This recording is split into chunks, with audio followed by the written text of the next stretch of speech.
plasticity of empathy and prosocial motivation from out-group hate to in-group favoritism.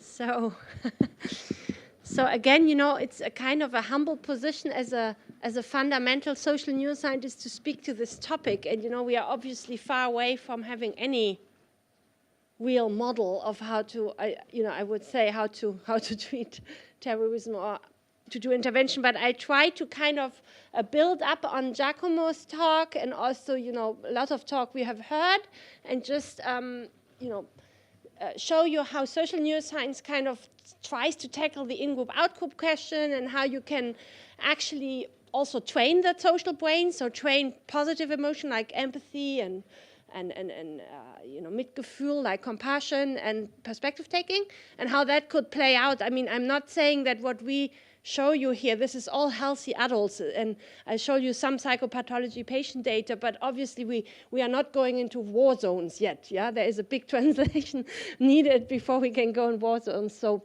just for, you know, as Giacomo rightly said, we always have to define the terms because we lost in translation when it comes to defining empathy. So I'm using empathy, compassion, emotion contagion more in line with what Giacomo presented, but, you know, and also a lot of social neuroscience or people like Dan Batson or Eisenberger, like developmental psychologists, social psychologists, but there is not such a thing like a definition of empathy. It's a lot of different. So let me tell you how we work on it, and then, you know, I show you data. I think that's the important thing, not like the words we use.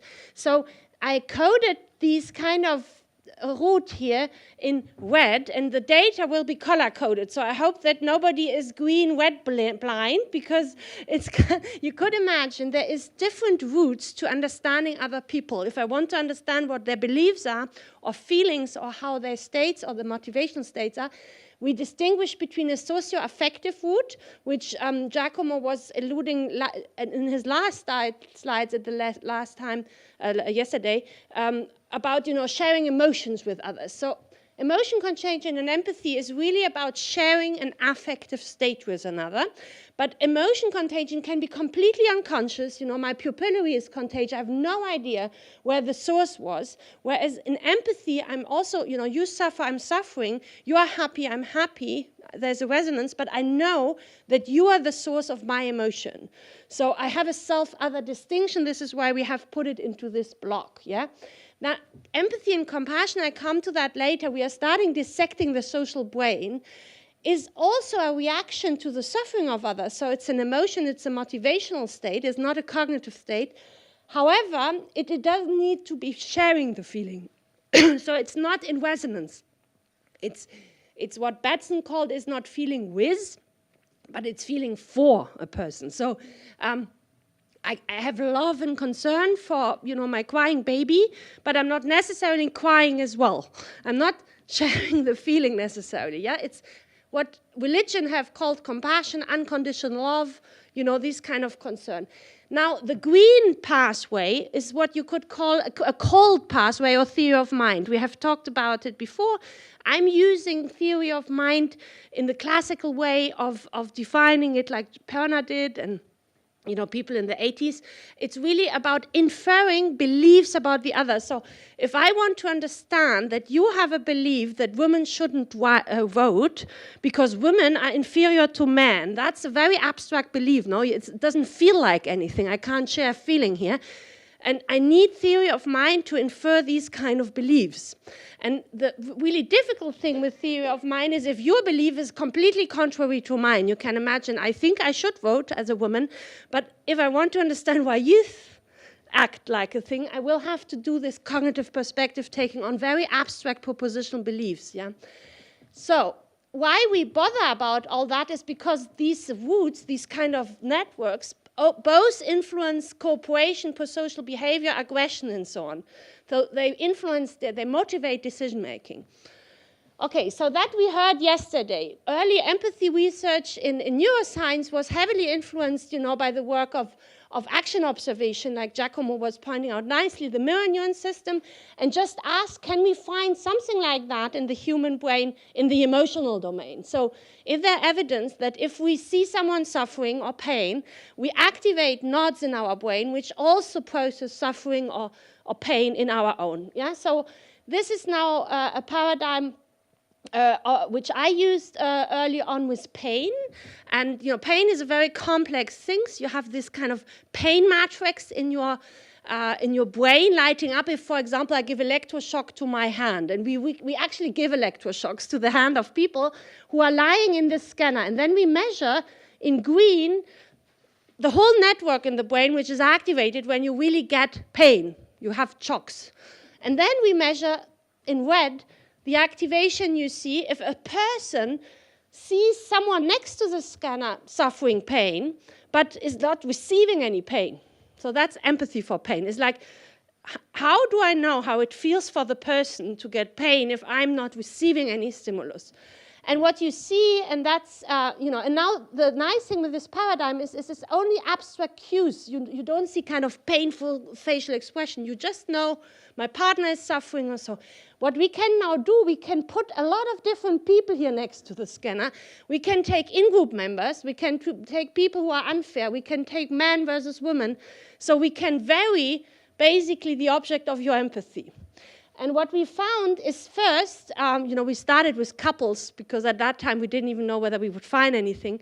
At first, what we see now in meta-analysis is always these insula. We talk, Giacomo showed us insula data yesterday. They are also involved in suffering, emotional suffering, in pain, nociceptive pain, all kind of negative affect, disgust, taste.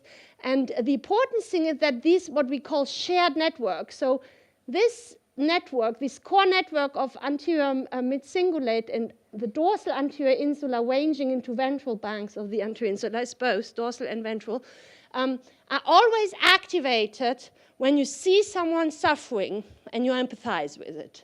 And the more people subjectively report that they empathize and that they feel negative affect like pain, the higher this activation in this network. So to make it simple, of course, I'm not saying that this is an empathy area. I'm just calling it now the empathy for pain network, yeah, just for the purpose of facility later, yeah. So this was kind of the model after a lot of meta-analysis. The principle is whenever you want to understand what another person is feeling, you activate representation in your brain who are processing this feeling in your own brain. So like, we heard in the talk before, if it's pleasant touch, it's the medial orbitofrontal cortex. If it's, reward, it's nucleus accumbens. So but in the case of disgust, taste, negative affect, suffering, it's the anterior insula. Now, at that time when we discovered and saw that every brain basically had these empathic responses to the suffering of others, I thought, why is then the world as it is? I mean, the world is more like an absence of empathy rather than an omnipresence of empathy. And so I started asking myself, what are the contextual factors which dampen these empathic responses, which are quite, universal and automatic and fast? So what are the factors which could modulate that, which, what explains a lack of empathy?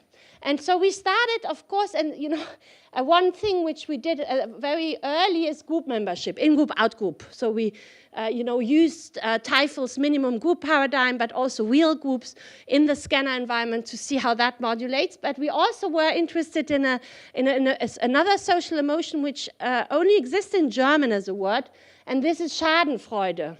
So I think you probably know what this is. It's when you are rejoicing of the pain of another instead of feeling the pain with someone else. So you are basically feeling happy about someone's suffering. So what we did is, first, one context which modulates empathic response is traits. So, alexithymic patients, for example, are patients who can't recognize their own feeling. So they don't know what they are feeling, and these patients, or it's a trait, also have no empathic resonance. So it's almost like the representation which they are lacking to understand their own feeling cannot be used to understand feelings of others. Yeah?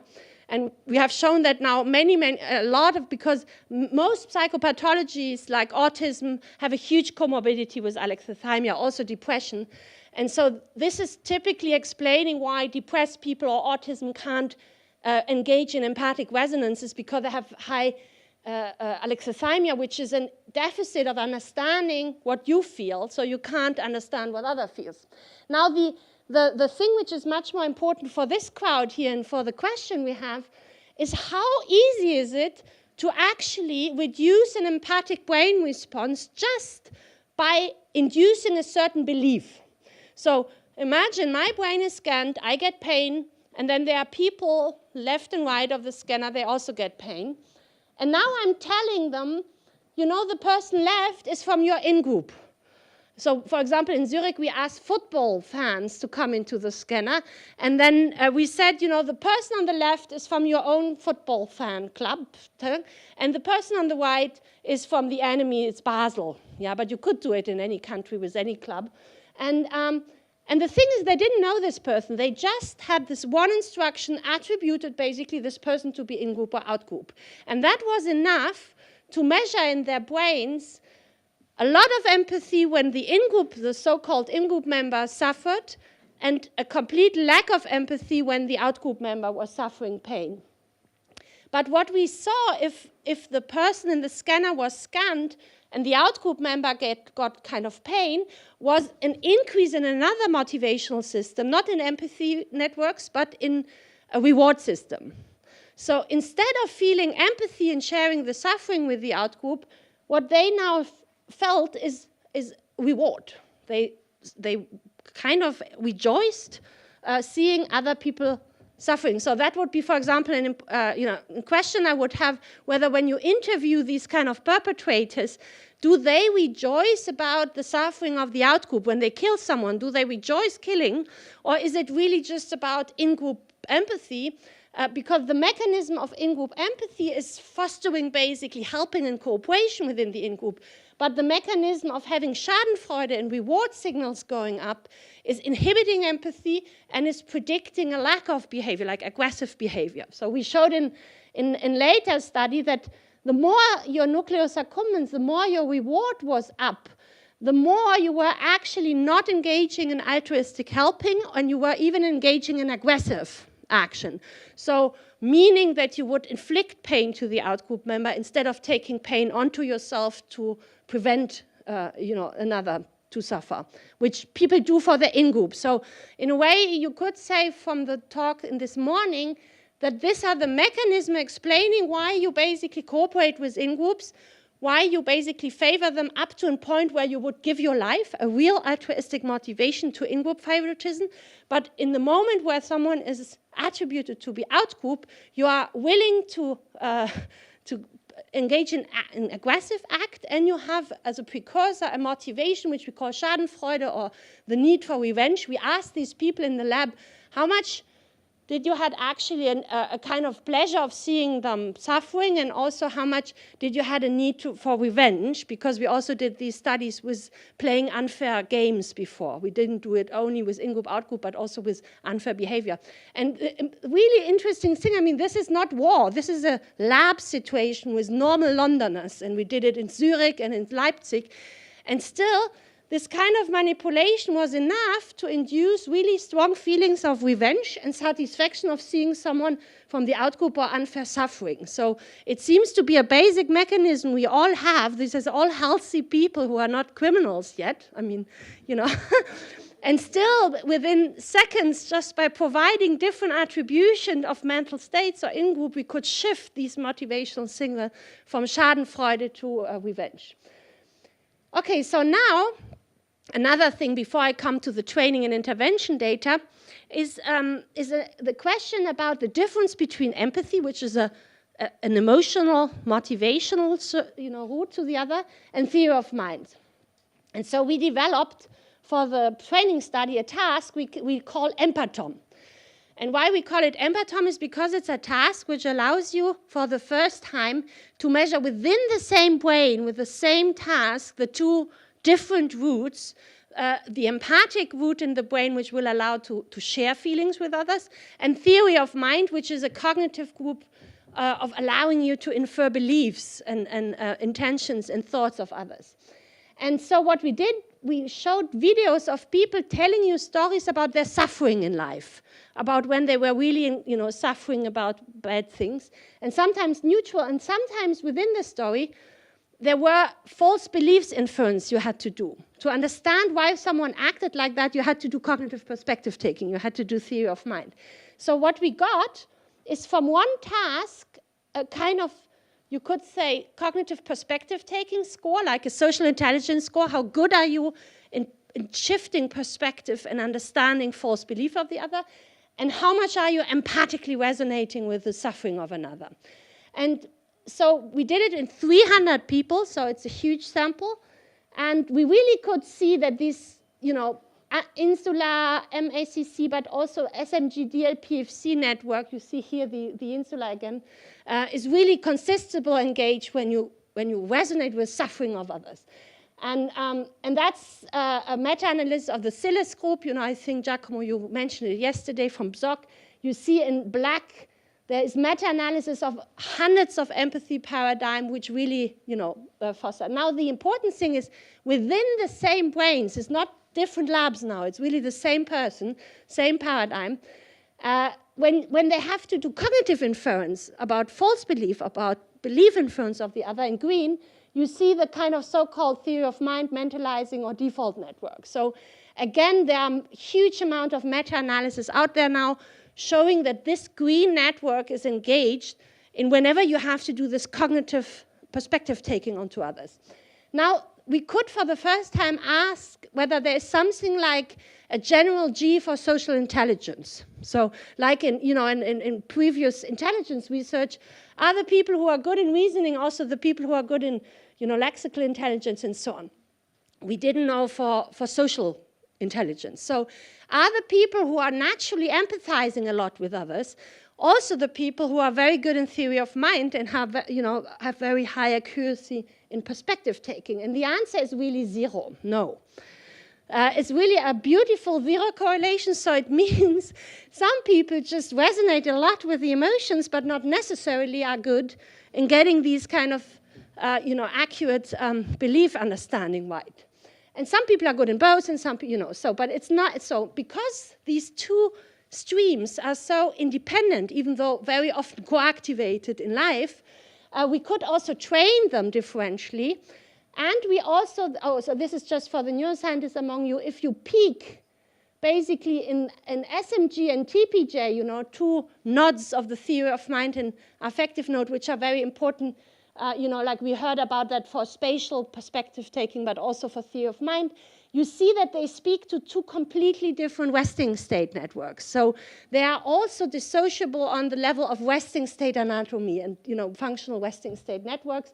And so what we ask now is, can we dissociate these abilities in psychopaths and in aggressive offender in psychopathology? And we have a lot of data. I just show you few because they might be relevant for this audience. So we just tested aggressive offender with the empatom, and we see that while they are very good in theory of mind, they are able to take the perspective cognitive of others. And I think you all know that one of the defining criteria for successful psychopaths is that they can manipulate other people in a very, very, in a very, very successful way. They know exactly what others need, but when it comes to empathy, to compassion, to a motivation to help, they basically completely lack an empathic stream. And we show that now with this very well constructed task within the same people. And the interesting thing is, whereas in aggressive men psychopathology, psychopaths, and also narcissistic individuals, you seem to have this pattern. In autistic, you have exactly the opposite pattern. They have a deficit in theory of mind and therefore very challenging social cognition.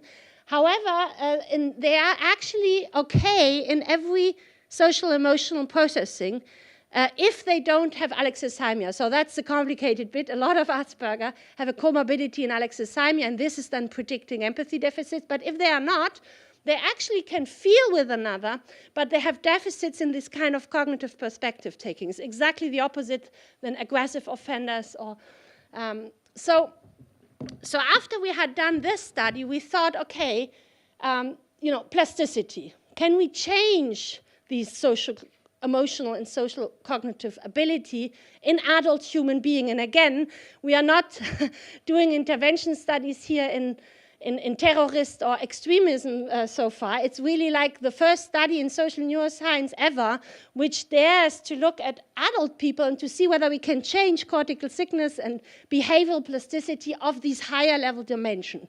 And that's what I show you, but perhaps, these could be used because it's very universal to then adapt it to more to juveniles, to children, and so on. And a lot of people have asked us. So what we did is, perhaps I skip this because of time. This is basically another stream of work in dissecting the social brain where we had to differentiate between empathy and compassion. And perhaps I just show you the model and you believe me that the data are showing that this is right. So I show you the end model. So a lot of people think empathy and compassion is the same. It's basically a response to the suffering of others. But they are very, very different social emotion. So I talked about empathy. I said this is sharing the suffering. So if you suffer, I suffer. Now, empathy is a natural and beautiful response because it allows you to feel what the other is feeling. However, it can turn into empathic distress. And for a lot of people who work in war zones and come back with PTSD and with a lot of burnout, also in hospitals, nurses and doctors, what happens is that they have this natural empathic response. It turns into empathic distress and then becomes really maladaptive. So meaning that you share so much the suffering of the other that it becomes an illness.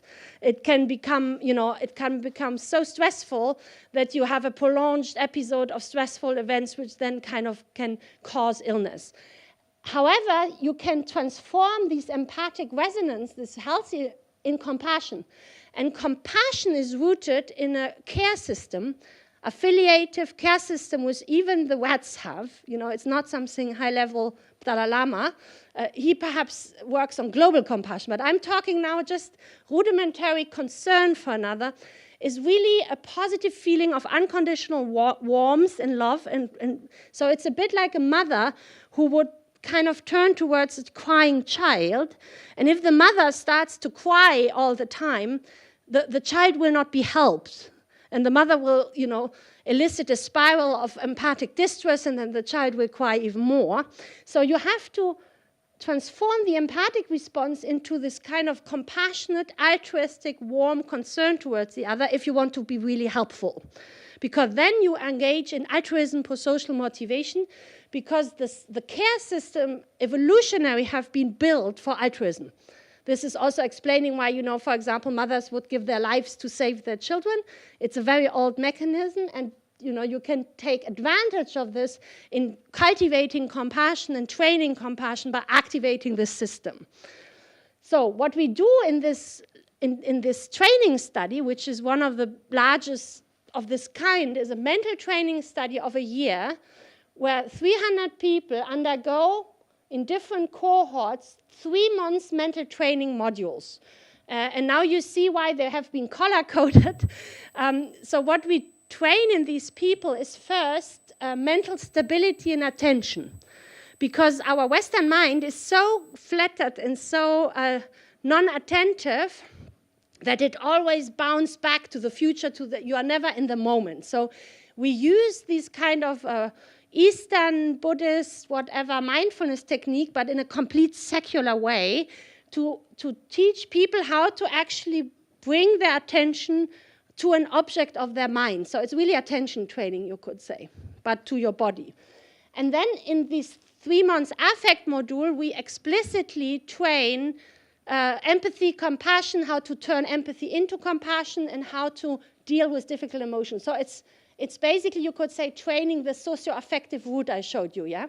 And in the green module, we train metacognitive perspective taking. So we train what, you have talked this morning, theory of mind, and really like taking the metacognitive perspective on mind. It's a cognitive route, okay? And then we have a no training group, which just lives their life a year.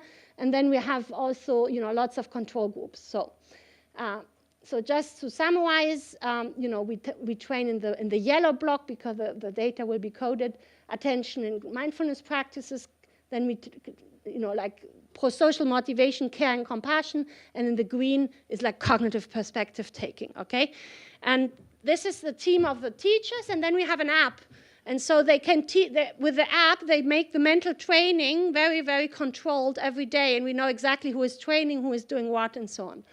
And this is basically the model. We have 2 core exercises they have to do every day, 30 minutes, and then we can, measure their brain. And then we also had, this app which helped kind of facilitate a real controlled mental training every day. When they were in vacation, they were sending us pictures of how they were basically doing their mental exercises on beaches with the app on the ear. You see here, this app is lying here.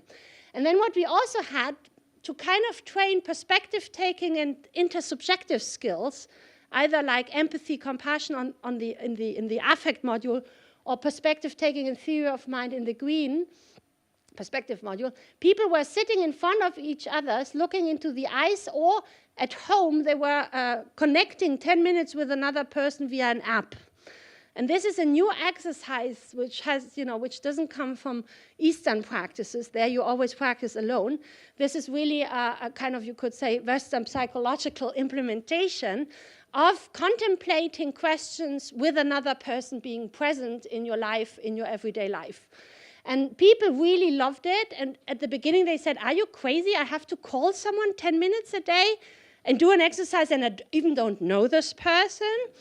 But then they got really addicted and hooked through it. And we stopped with one cohort 2 years ago, and they are still self-organizing to do diets, parts of the people. It's really like, and it's a bit like in the talk this morning with the fusion between group and self. We asked them also the self-other things. And before and after a diet, we asked them, how close do you feel to the other?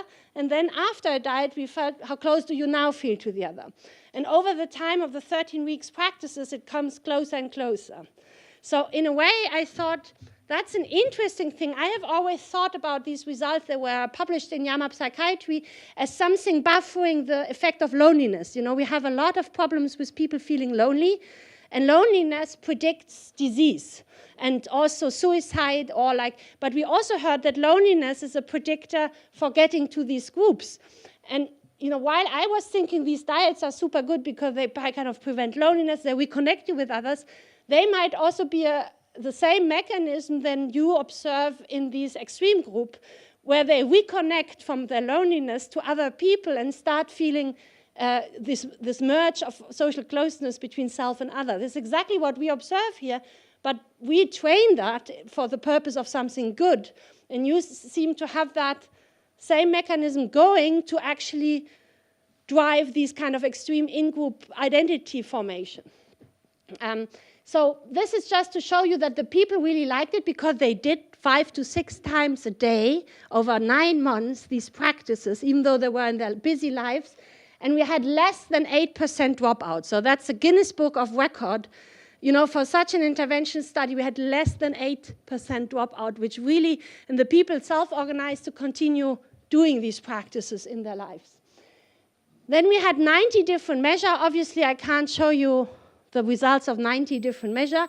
So I just show you some gist of it, which might be relevant, for the purpose of this meeting here.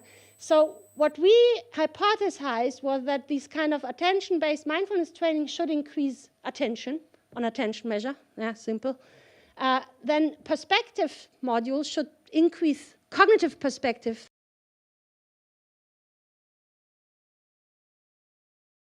Okay, so what I showed you from this plasticity study is that it really matters what you train.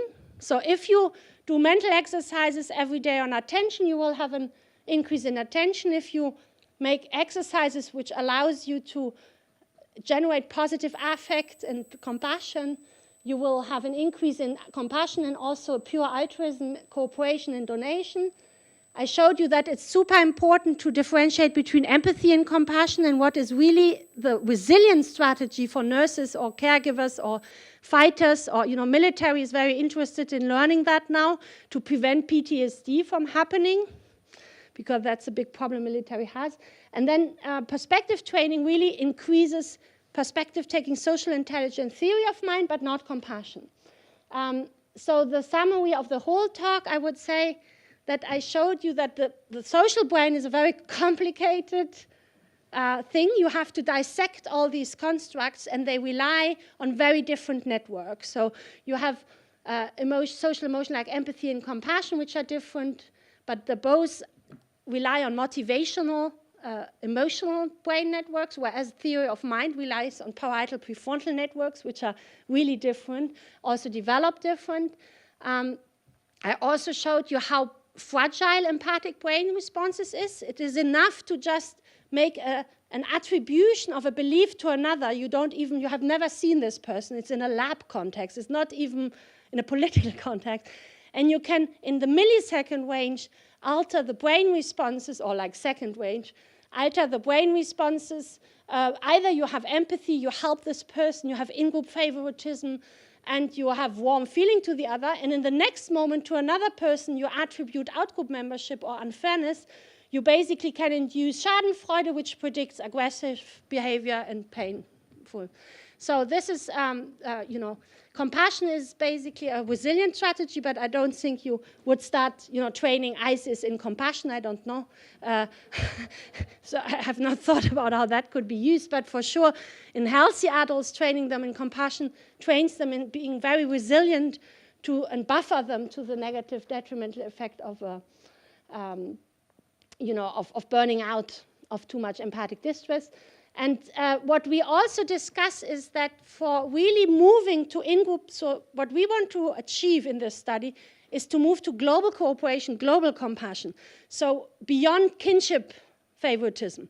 And now the interesting bit is that you need a combination of theory of mind and this kind of more ancient care and affective system to actually not only boost, so if you train compassion, you boost this pure altruism and in-group favoritism, but you not necessarily reduce the gap between in-group, out-group, because it doesn't help me to understand why you would act as a woman believing that women are inferior to men, different than I would act. So it doesn't help me to activate this kind of rudimentary care system if I don't also add the kind of wisdom and theoretical perspective on why people can hold different beliefs. And you need to have both together to move towards from this basic kinship compassion and kinship cooperation to more global forms of cooperation and understanding.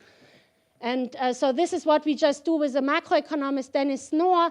And here this was just a slide at the very end I wanted to add, because we had this discussion yesterday. We are working towards a motivation-based decision model, not like a rationality assumption like the neoclassicistic economic models always assume, but we put psychological knowledge I just showed you in, and we, there in psychology you have power, motivation, consumption, achievement, you have this threat system, and that was what I was referring yesterday. Instead of uncertainty, we talk about threat. And anger and fear are just two expressions of a threat system being activated. And now affiliation-focused system like care and affiliation, we know a lot from rats and neurobiology that actually, for example, with massage, you can induce, these kind of soothing, warm, caring feelings, but you also induce oxytocin to be released. And oxytocin, again, is to be found to be anxiolytic. So if you give oxytocin through nasal spray, you induce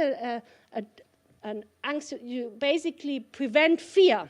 You kind of reduce the fear response and also stress responses. So the question is whether through this mental affective compassion training you could achieve the same, but without any drug, but just by mental practice and by using these systems to work towards better cooperative society. And so we are doing these tasks, and we can actually really show that inducing power or inducing care or inducing sweat has, within the same person, a huge differential impact on decision making. So if you induce power, you get more punishment decision making. If you induce care and compassion, you have a reduction of in-group, out-group favoritism. You have more prosocial behavior. So you can really drive this biological system by knowing about these underlying motivational system and providing the context to drive one system instead of the other. And so I think that would be, if you have this framework, you might work towards intervention programs also against extremism, which uses this fundamental knowledge to, to basically shape behavior. So, okay, that's my group.